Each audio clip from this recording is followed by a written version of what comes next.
When it comes to talking about their faith, people will often say to me, I think my friends may be more open to what I'm learning about God, but I really don't know how to articulate exactly what I believe. Or, I rarely talk to my friends or coworkers about my faith because I don't want them to feel like I'm cramming it down their throats. Whatever that means, right? You hear that one a lot.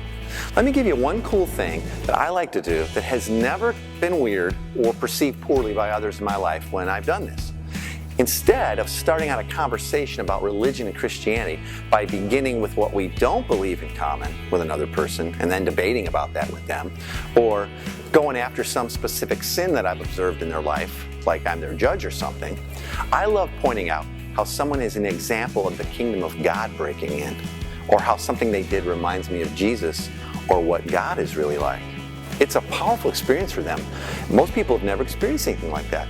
And a humble and surprising form of evangelism as you connect their life directly to God's plans and purposes.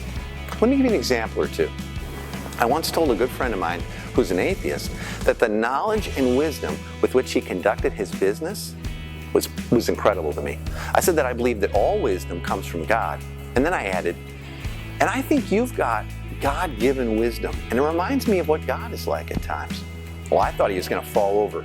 It changed him a little right there on the spot, and it forever changed our relationship a lot. Another time, I told a dear neighbor that the way she had laid down some of her preferences so that she could bless one of my daughters in a particular situation really reminded me of the way that Jesus had laid his life down for us. Well, she was blown away. She goes, I don't know, kind of flattered and flustered. I'll have to think about that. You see, we've never looked into the face of another person that is not an image bearer of God. No matter what they've done in their life, no matter how broken, filthy, addicted, violent, or confused they may seem, God's image is never completely marred or removed from them, or from you or I for that matter. Pointing out how they still show what God is like in some small area of their life will be truly good news to them and a bridge to further conversations. I promise.